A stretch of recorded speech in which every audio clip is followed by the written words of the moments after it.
Eileen? Yes, sorry, I was unmuting myself and turning up Okay. my sound. Watch that space bar. Oh, I'm never going to live that down. My untech savviness is catching. So thank you, Mr. Chair. Good morning, committee. And here we go. So as originally drafted, Senate Bill 245 authorized the Kansas Corporation Commission to authorize approval and an issuance of energy transition bonds in order to allow electric public utilities to recover certain costs related to the retired or abandoned or soon to be retired or abandoned energy generating facilities.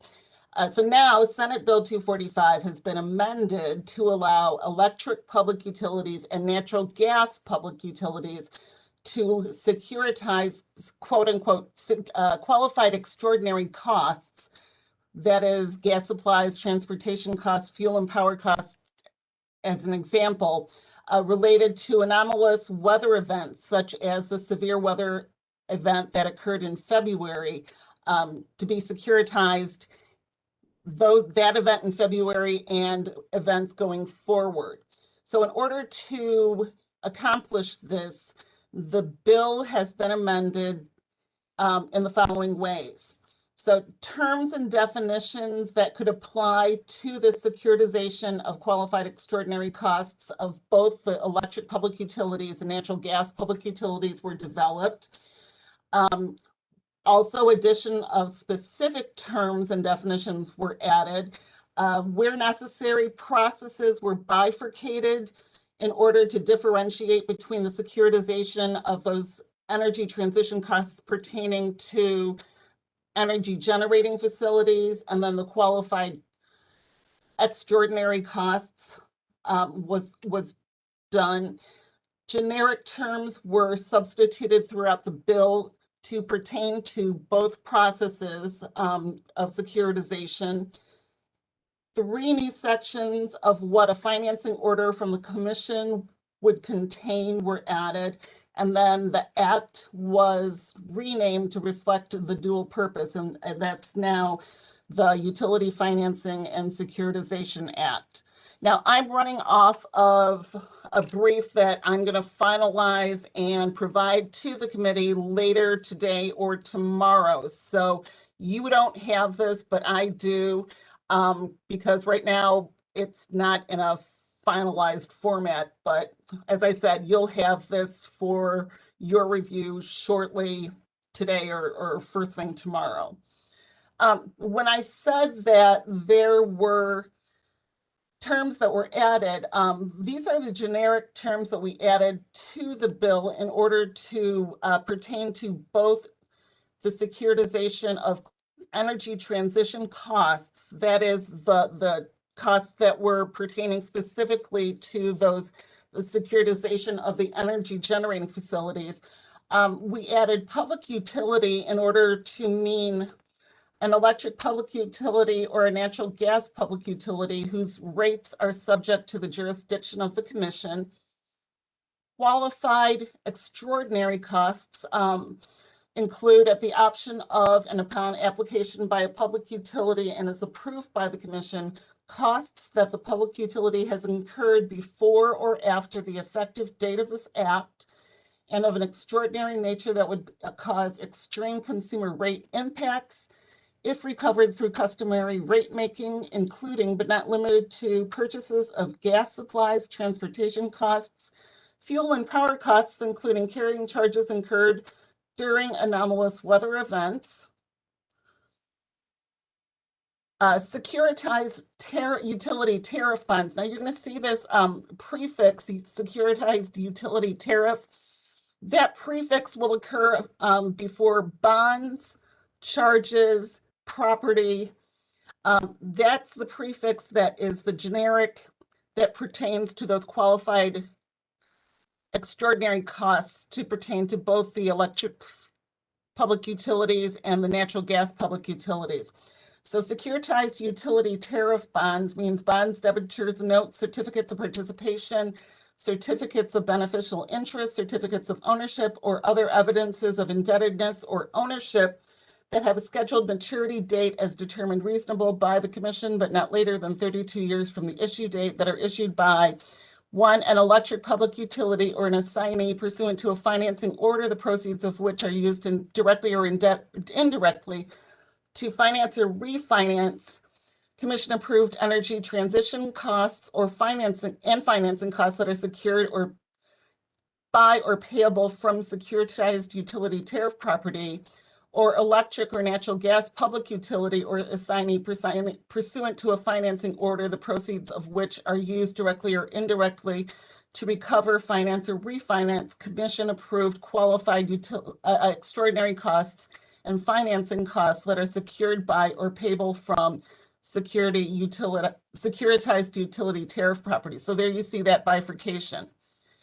We've got securitized utility tariff charge, and that means the amounts authorized by the Commission to provide a source of revenue solely to repay, finance, or refinance securitized utility tariff bonds and financing costs, and that are non-bypassable charges imposed on and part of all retail customer bills, including bills to special contract customers as provided in Section 2, collected by an electric or natural gas public utility or its successors or assignees or a collection agent in full, separate, and apart from the electric or natural gas public utilities base rates.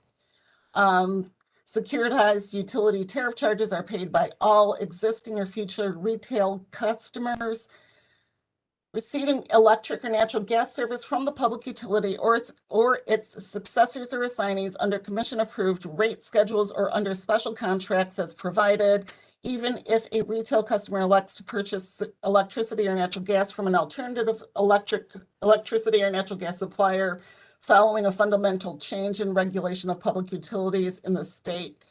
Securitized utility tariff costs means either energy transition costs or qualified extraordinary costs.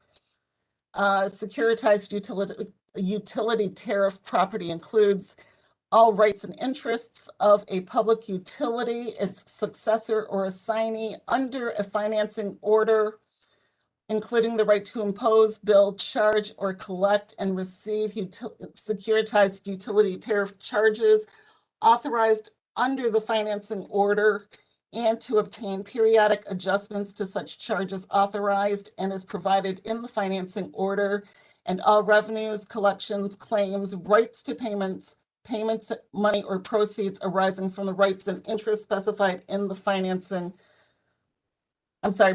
payments, money, or proceeds as are imposed, billed, received, collected, or maintained, together with or commingled with other revenues, collections, rights to payments, money, or proceeds. All of these terms are in the bill under the definition section, which is Section 1. Again, if you look in the bill on page 2, we've also got in paragraph 9, energy transition costs. That's from the original version of the bill. That hasn't changed. That's any of the pre-tax costs that the electric public utility has incurred or will incur that are caused by, associated with, or remain as a result of a retired, abandoned, to be retired, or to be abandoned electric generating facility that is the subject of an application for a financing order filed under this act. On page 6,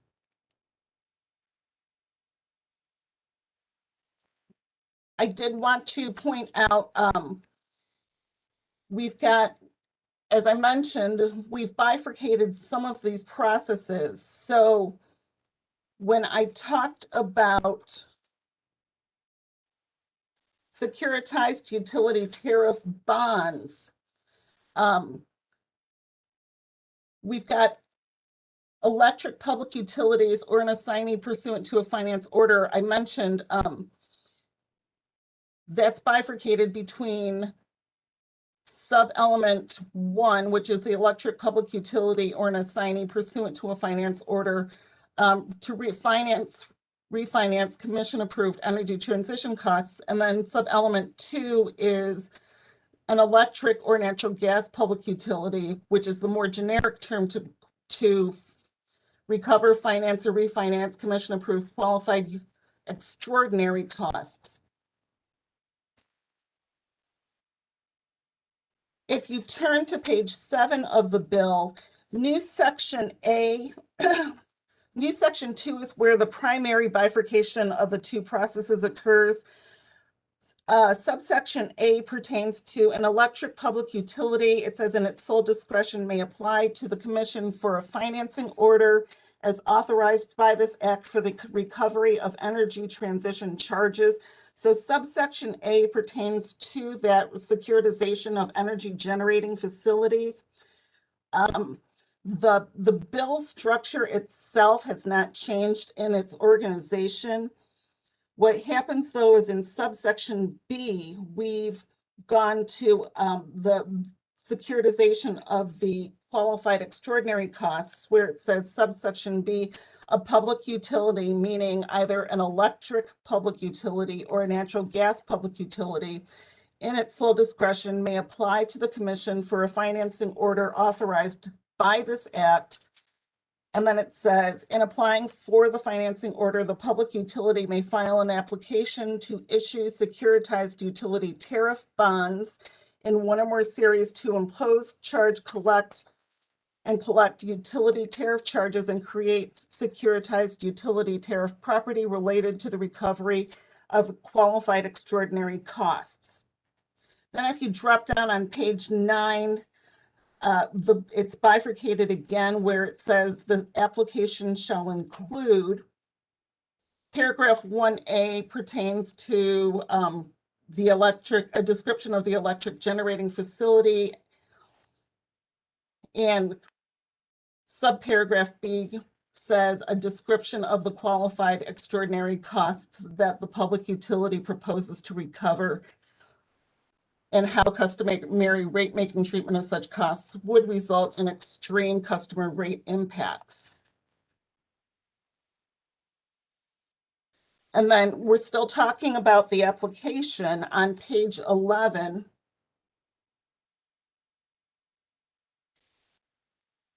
So, paragraph 9A, in an application relating to energy transition costs, the application needs a comparison between the net present value of the costs to customers that are estimated to result from the issuance of securitized utility tariff bonds and the costs that would result from the application of the traditional method of financing and recovering the undepreciated investment of facilities that may become energy transition costs from customers, and the comparison shall demonstrate the issuance of securitized utility tariff bonds and the imposition of securitized utility tariff charges are expected to provide net quantifiable rate benefits to customers or that would avoid or mitigate rate impacts to customers. And then subparagraph B says, in an application relating to qualified extraordinary costs, a comparison between the net present value of the costs to customers that are estimated to result from the issuance of securitized utility tariff bonds and the costs that would result from the application of traditional methods of financing and recovery of such qualified extraordinary costs.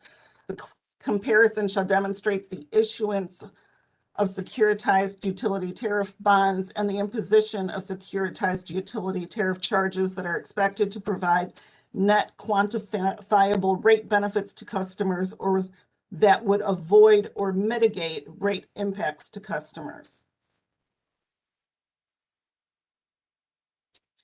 We also added,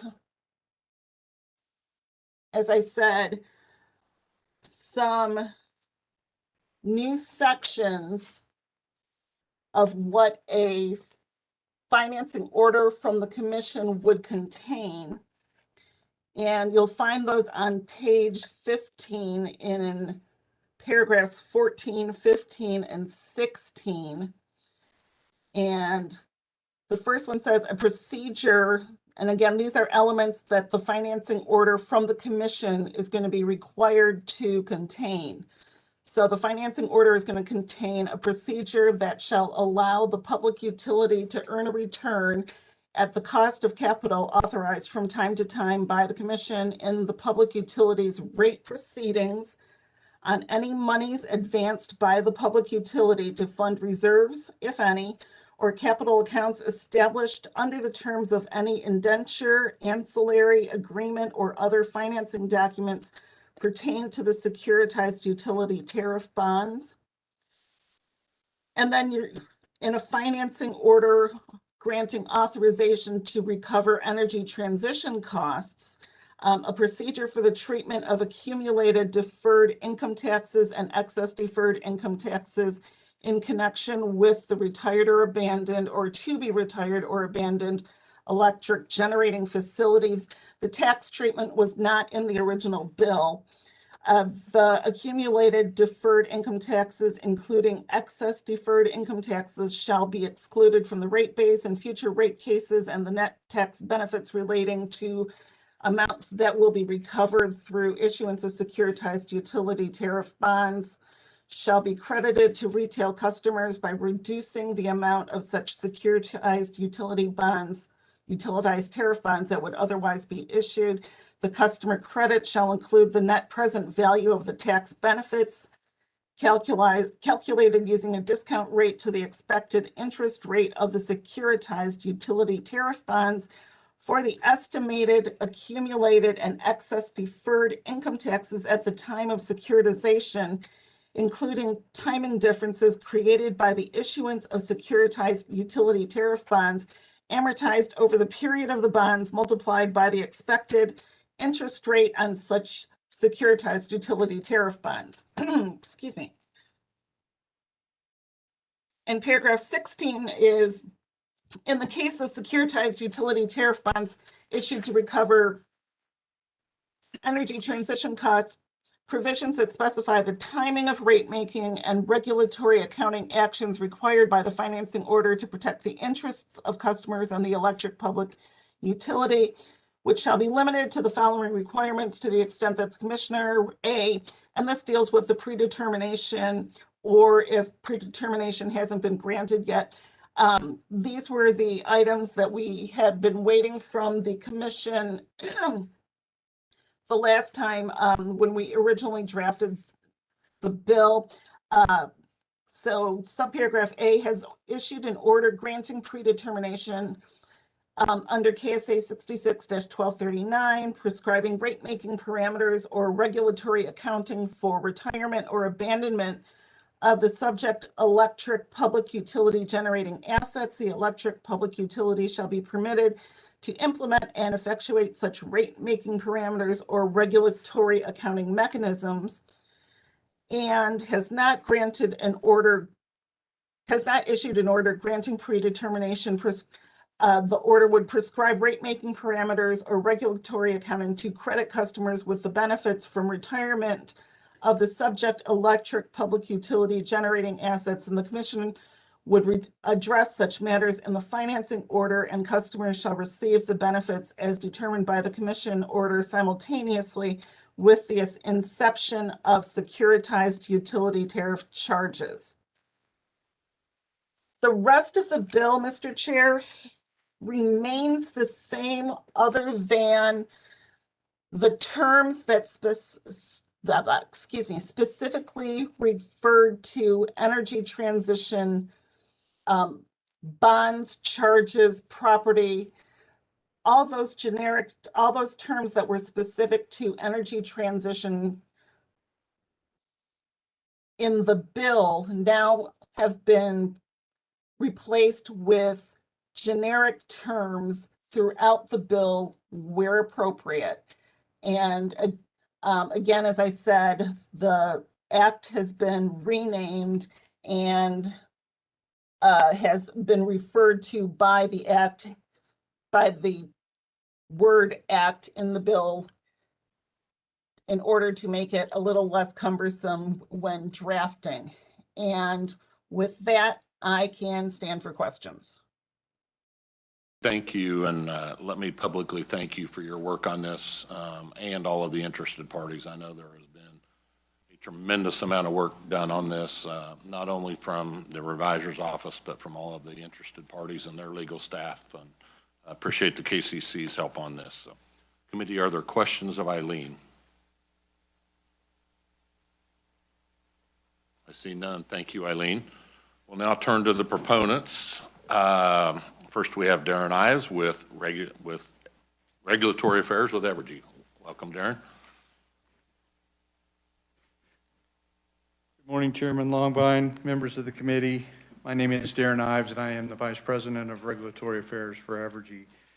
I want to thank you again for the opportunity to speak in continued support of Senate Bill 245. I've been in front of the committee a couple times to indicate our strong support for the securitization legislation as a financial tool that we can consider.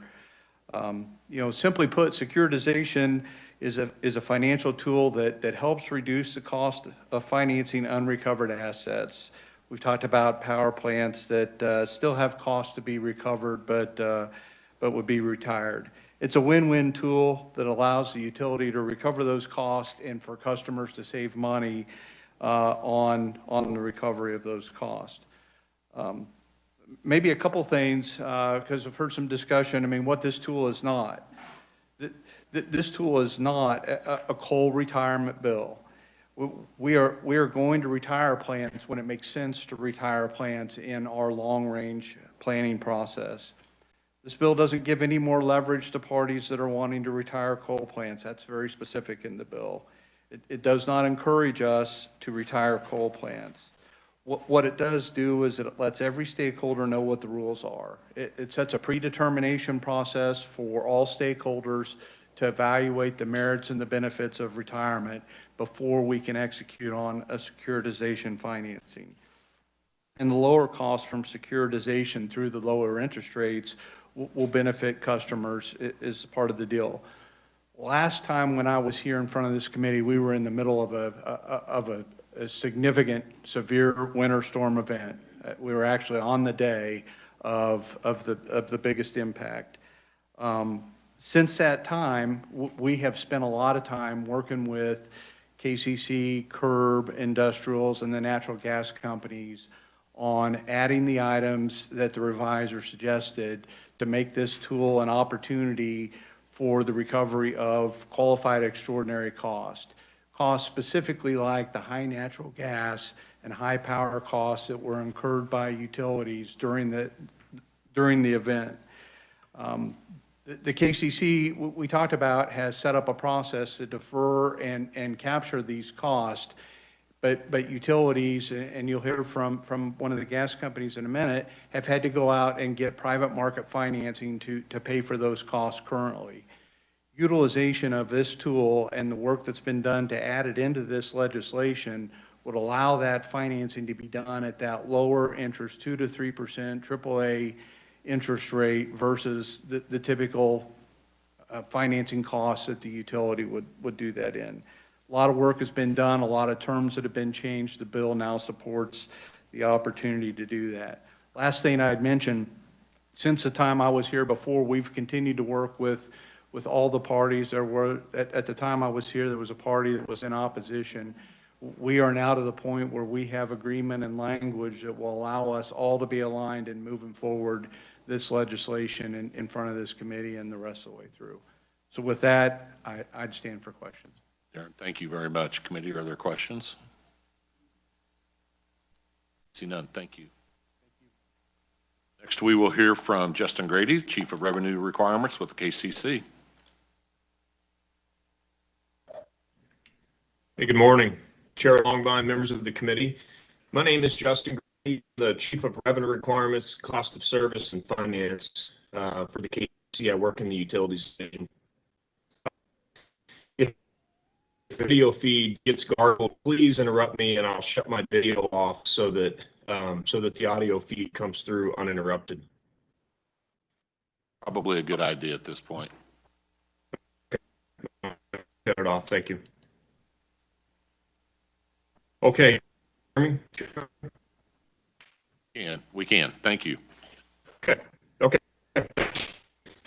So So the KCC staff is supportive of substitute for Senate Bill 245 at this point, as recently amended. And Eileen went through and detailed those amendments. Mr. Ives discussed at a higher level some of those amendments that have been made.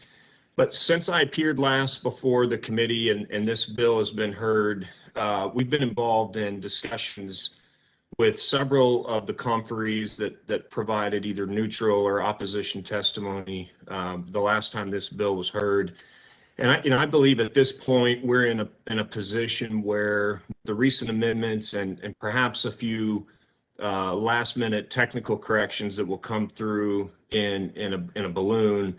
I believe we're in a position where everybody is going to be supportive of this bill as it stands. We've been involved in discussions with Kansas Industrial Consumers Group and Curb and Evergy and others. And I did, in my written testimony this morning, I did go through a fair amount of detail about the amendments that were made and some of the concerns that those amendments addressed. But I'll just hit on those just real high level this morning, and then I'll certainly be willing to answer any questions.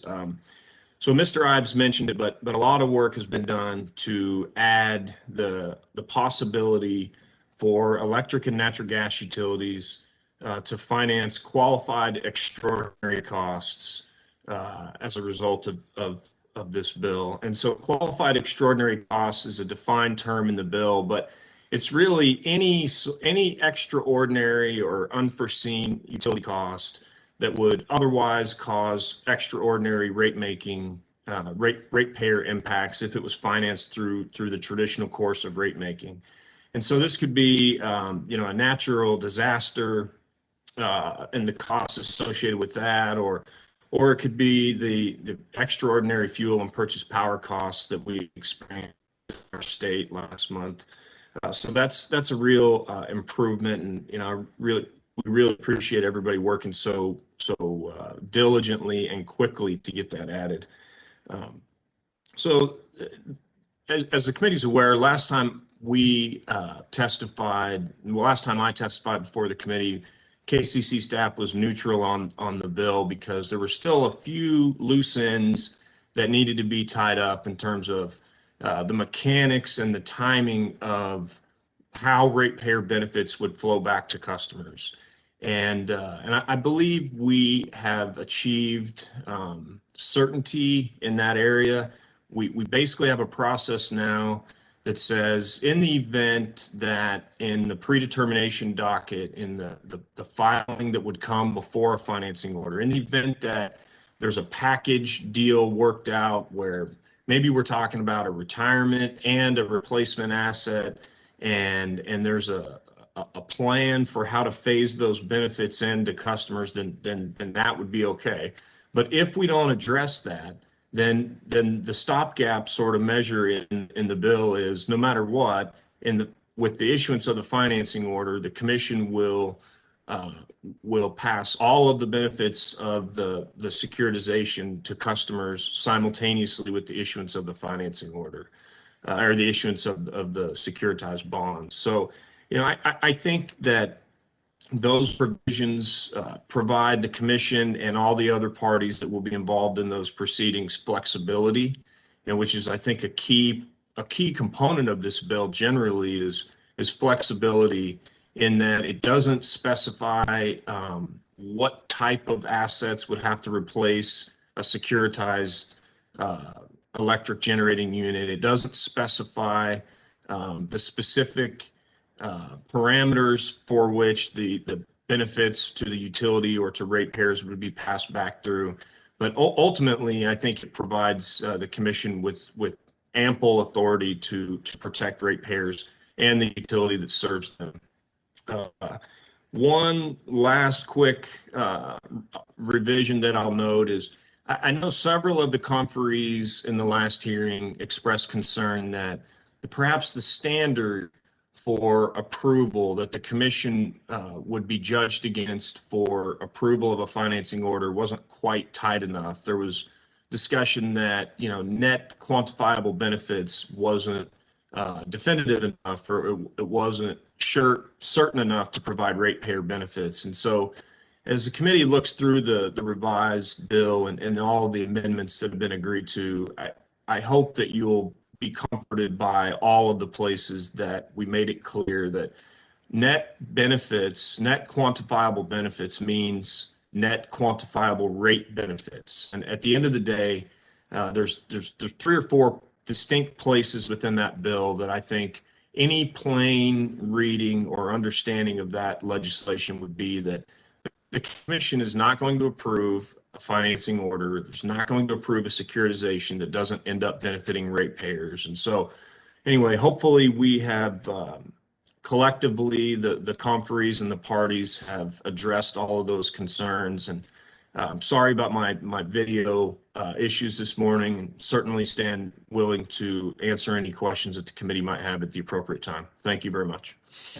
Justin, thank you very much. Committee, are there questions for the KCC? I see none. Thank you very much.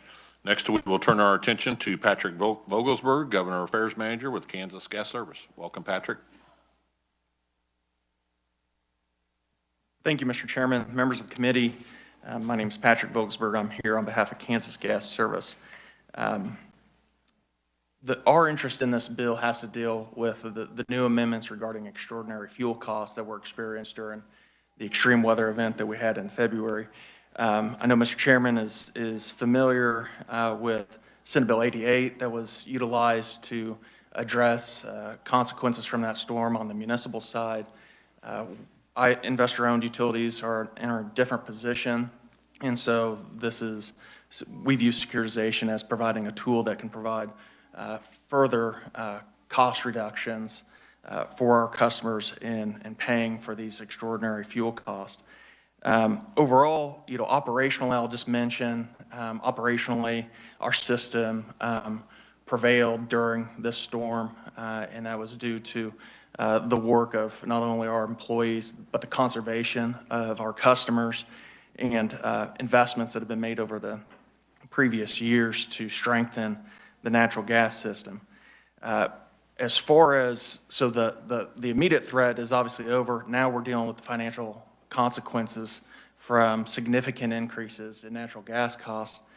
How that's handled from Kansas Gas Service's perspective is the KCC, and we're very thankful that the KCC did this very early on, was issue an accounting order to allow us to defer those extraordinary costs immediately and put those off to the side so that we could focus on responding to the storm.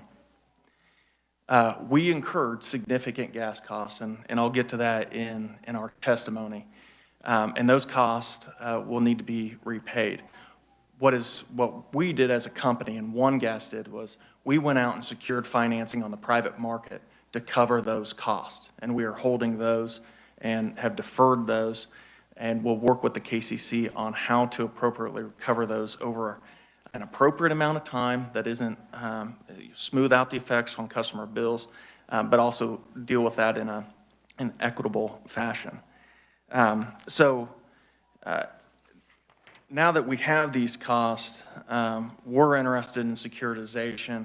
We're thankful that Evergy and the other stakeholders had already plowed a lot of ground with securitization, as previous conferees have indicated, and the reviser has went through this bill. And so adding extraordinary fuel cost sounds simpler than what it was. I know Eileen had spent a lot of time working on this. But through utilizing this tool for these costs, we think that there's significant customer savings that can be realized. So on page 2 of my testimony is where I lay out some hypotheticals to demonstrate the savings that this tool will have. Our estimate, and this is an approximation, all right, still somewhat fluid as settlements still come in, but our approximation of extraordinary fuel costs is $420 million. That's for Kansas Gas Service. To put that in the context, I averaged over the last 3 years what our annual fuel costs were, and they were averaged out at $142 million a year, and this is $420 for this storm. So that signifies the significance of this event. on a portion of the gas supply that we had during this storm. So I've provided some hypotheticals here. The first one is what we would foresee as being close to what would occur if nothing is done, if securitization is not authorized. And that would be something of a 2 to 3 year payback. We utilize 3 years in this, but a payback plan that would be submitted to the KCC and agreed to by the KCC. And what you have is a total revenue requirement to pay back that $420 million at $502 million. And then on how that's actually reflected on customer bills, it won't be a flat amount, surcharge of $5 or $10. That would be regressive to certain customers and beneficial to other customers depending on usage. And so it would follow a volumetric way to pay that back up per MCF amount. And so that's where that additional cost per MCF would be added for 3 years. We've provided the average annual cost per residential customer, and then what the total cost for the customer would be over 3 years. So if nothing is done, something, these are approximations, but something in this range is to be expected over 3 years. Provided a hypothetical 5-year payback, just to compare it with what we see as a likely 5-year securitization approach. And you can see that it's longer. You get a little bit of a benefit on the additional cost per MCF and the annual average cost per residential customer over the 3-year. But overall, just like any obligation, longer term, you're paying more financing charges during that period.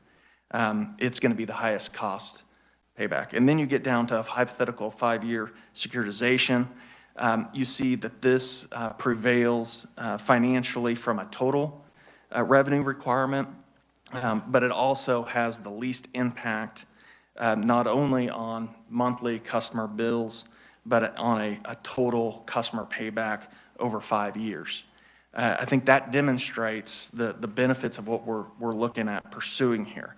We estimate for Kansas Gas Service customers only, the cost savings or cost avoidance from securitization is $50 to $90 million just from these extraordinary costs securitizing this.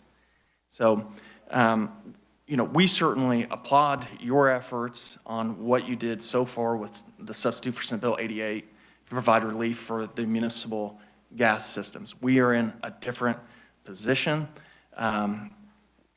We're not pursuing state financing in any sort of way. We have already went out and secured private market financing. What we are looking for is authorization to pursue least cost financing in the private markets through securitized bonds. And we think that this substitute will accomplish that. So, Mr. Chairman, I want to thank you for your time on this. I want to thank the other stakeholders and certainly the revisor in allowing us to pursue this tool at this moment. So I'd be happy to stand for questions at the appropriate time. Thank you, Patrick. Committee, are there questions? Oh, I'm sorry. Senator Holscher. Great, thank you so much. I need to go back to where you're going over the chart because I've received a number of inquiries from, in particular, people on fixed incomes, that type of thing. And I was writing at the same time as I was trying to listen to you, so I may have missed something there. You said this is not a regressive fee, but it's based, how is the calculation done so it's more fair to the consumer? Right, so how we would recover those costs is a dollar amount on the second, if you look at the second line in each of the hypotheticals, average additional cost per MCF. So on a customer's bill, one of the pieces, we don't mark up or make any money off of the cost of gas. That is a straight pass through, all right? And so that cost of gas is fixed on a monthly level. How we foresee these extraordinary costs that have now been deferred and not showing up on people's immediate bills, how that would be handled is just calculating how much more per MCF would we add to this. And so then that way, the more that you consume, the more that your cost would go up, the less it would go the other way. And really it's beneficial because, a flat charge would not discriminate between high gas users and low gas users. But also, I think there's, a recognition in there of individual customers' conservation efforts, not only during the storm, but ongoing. So. Additional questions? Senator Gossage? Thank you, Mr. Chair. Thank you for being here. Help me understand if the cost is just a pass-through, right? And the extraordinary cost that you were talking about was more utilization by people. No, it's not. Okay. Sorry, I didn't mean to cut you off, but the extraordinary cost wasn't more utilization. People did utilize more. Like, for instance, on my gas bill, I got it here a little bit ago, or a little while ago, and my gas usage went up probably about 30%. My gas cost has stayed the same because we deferred the extraordinary costs associated with the price spikes that we experienced during the storm. We have deferred those extraordinary costs and set those aside. So your usage, customer bills, like for instance, my bill went up, but it wasn't because the cost of gas was calculated in that bill, these extraordinary costs. It was just because my consumption went up. So what we've seen from the price spikes, the starting off $40, then $300, and $600 in MCF, those extraordinary costs have been deferred and set aside, and that's what we're talking about trying to deal with for customers right now. Additional questions? I see none. Thank you, Patrick. Thank you. We will now turn our attention to Steve Cohen, Governor Affairs Manager with Black Hills Energy. Welcome, Steve. Hey, good morning, Mr. Chair, members of the committee. Thank you for your time today. I'll be brief in the interest of time, as I know there's a lot of conferees and items to discuss. Black Hills Energy is a natural gas utility. Steve Cowan, Black Hills Energy, a natural gas utility, investor-owned, similar to Kansas Gas Service and Atlas Energy. We serve about 115,000 Kansas customers in 65 communities across the state. We are here today to support the proposed substitute bill for the extraordinary gas cost provision of it. I am not a securitization expert, but I'll speak very highly to our insights on this bill. Our system likewise performed as intended during the winter storm. We did not experience any significant outages or interruptions in service in Kansas, much thanks to the work of our employees and the conservation of our customers as well. We did incur increased additional gas costs as well. We will work with the Kansas Corporation Commission and our company's specific docket to put forth a plan that can mitigate cost impacts on customers as we can spread those costs out over time. There's been a lot of conversation in the legislature about having tools in the toolbox for utilities as we work to mitigate these cost increases. We think the addition of extraordinary gas costs in the securitization legislation is a thoughtful and deliberative tool to put in the toolbox. We're continually evaluating securitization as we consider the best path forward for our customers and our company. This does provide an option, and each utility can determine what is the best available tool for their needs based on our unique circumstances. So I want to thank the inclusiveness of the process and all the information getting looped in with the FI&I committee and all the stakeholders on this process. Truly appreciate it thus far, and we'll be active participants in this conversation as it moves forward. Happy to stand for questions at the appropriate time, Mr. Chair. Stephen, thank you. Committee, are there questions? See none. Thank you. Committee, on your agenda, we have under neutral oral Paul Snyder. There have been developments this morning that they have moved to a proponent, so I'm going to allow Paul to testify under the proponent section. Welcome, Paul. Thank you, Mr. Chairman. Paul Snyder with Kansans for Lower Electric Rates and the Kansas Industrial Consumers Group. As we reported to you all, I think in individual conversations, we support securitization, but when this bill was heard, we did have some severe concerns that Senate Bill 245 did not have appropriate consumer protections. There were some other cleanup issues as well, but more than that, we needed time to really review because it is a serious issue that's going to be with us for decades. So we appreciate the committee's indulgence to give us a few weeks, and we did successfully work, as it's been mentioned, with Evergy and the KCC and CURB, and really appreciated those dialogues. We met at least 3 times for multiple hours. Seems like sometimes days on end, but we did come up with a good agreement that, in our opinion, very much strengthens the consumer protections in this bill. To that end, a lot of those things we really just finalized late last evening, so they're not in this 45-page document, but I don't think it will grow by more than, a quarter of a page, if that. A lot of it is just, as Justin Grady mentioned, putting the word rate in net quantifiable benefits in multiple places, and then I think that is the thrust of it. We take no position, don't have a position on the gas sections. We do need to, we're just like you reviewing the substitute, but conceptually have no issues with that. But mainly just want to, again, appreciate the time so we could work out an agreement, and we've arrived at that, and appreciate your time. All thank you. Committee, are there questions? All, I appreciate your willingness to engage and work with the stakeholder group, and I'm glad that we're all in a position where I think we all agree. I agree. Thank you. Committee, I will call your attention to proponent written-only testimony from David Nickel with CURB and Jared Geiger with Atmos Energy. We do have one opponent, Ernest Cutsley with AARP of Kansas. Susan, I'm gonna give you a choice here. I've got about 2 minutes, so I can either give you 2 minutes today, I can give you as much time as you want tomorrow, or I can convert you to written only. What's your preference? Sounds good to me. This is Susan Cunningham with KEPCO. Thank you so much, Mr. Chairman and members of the committee. Since I've only got 2 minutes, I won't spend a lot of time talking about KEPCO. It's in my written testimony, and I'll try to refrain anyway from reading too much in my written testimony because it's before you. I think we testified previously as a neutral conferee because we hadn't had a whole lot of time in the first hearing to see what the bill was about.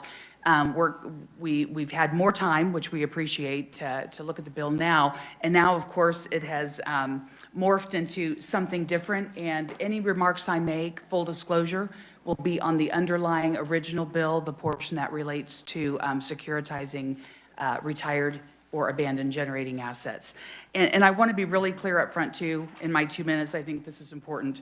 We do not oppose the bill, but we do think it would benefit from a few additional consumer protections. One of those is that we think that the bill would benefit from tying up a little bit more tightly how the proceeds are going to be used from the ratepayer-backed bonds. In its current form, the bill pretty much allows any utility unfettered access to the funds. They have complete discretion in terms of how they use the proceeds, and we think that the proceeds should be used for replacement generation, for other grid resiliency and infrastructure matters. The fact that they're going to be paid for a long time by ratepayers, we believe that the proceeds should then go back in the form of reinvestments that benefit the customers who are going to be paying for these bonds. Secondly, we're concerned that there could be a concern with double recovery. We're concerned in this regard with the retroactive aspect, and we would respectfully request that the committee consider making retirement for prospective retirements only.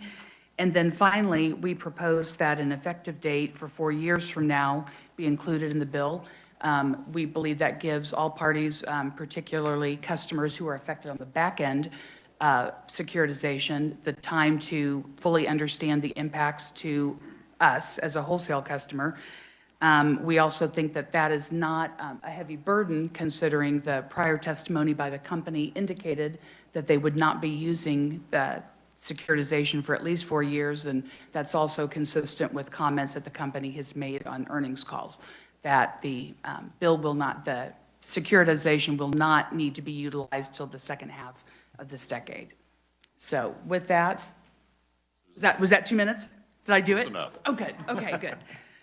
I'm not a native Kansan. I've been here forever, but I'm from a different part of the country and I can talk really, really fast if I need to. So, You did well. Thank you very much. Thank you so much. Committee, let me also call your attention to neutral written only from Randy Stuckey with Kansas Grain and Feed, Ag Retailers, and Renew Kansas Biofuelers. Let me explain to you where we plan to go tomorrow. Leadership has pressed me, they would like this bill out of committee tomorrow because it is time sensitive with these extraordinary gas. So we do plan on working this tomorrow. Feel free to ask me or any stakeholders any questions that you have. I would caution you that we have an agreement with most interested parties. And so we need to be very careful that we don't do anything to disrupt that agreement. We will have one balloon tomorrow that will clean up a few areas and will also include some language that was agreed upon this morning between Paul Snyder's group and the stakeholders that brought Paul to a proponent. So we will consider that amendment tomorrow. House leadership has asked me to put it in a House shell. So we will be using House Bill 2072, which was the House version of the RBC bill. So my intention would be to pass out, with the committee's desire, pass out Senate substitute for Senate Bill 245. Once we are in agreement on that, then we will have another motion to empty the contents of 2072 and replace it, substitute for Senate Bill 245 into that bill, so that when it goes to the House, they can deal with it in a quick manner. Any questions? Not yet. Okay. We are adjourned. Well,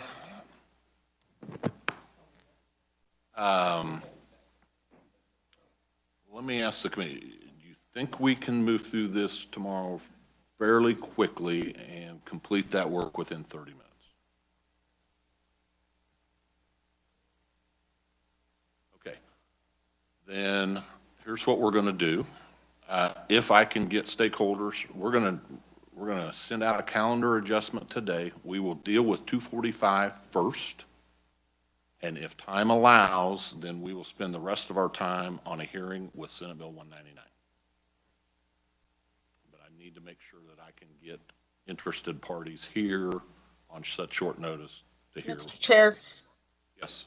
you totally cut out. When you turn your head, the mic doesn't pick you up. So what bill was that you're going to try and fit in? Because, Senate Bill 199. oh, thank you. You're welcome.